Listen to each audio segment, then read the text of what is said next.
Pan తీసుకొని అందులోకి 2 table spoon oil వేసుకున్నాను. అర్ధ స్పూన్ ఆవాలు వేసుకొని ఇవి చిటపట్లాడేంత వరకు బాగా వేయించుకోవాలి.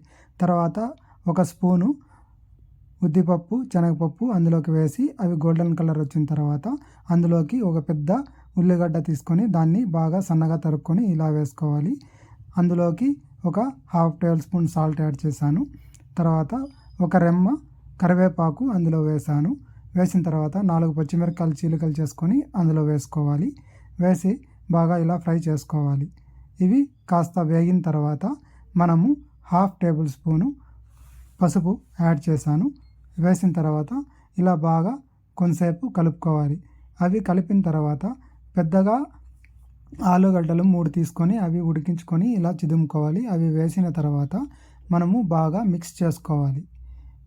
ఇలా బాగా మిక్స్ చేసుకుంటే మనము ఎంతో రుచికరమైన ఆలు ఫ్రై రెడీ అవుతుంది. ఇది దోశలోకి పెట్టుకొని తింటే బాగుంటుంది.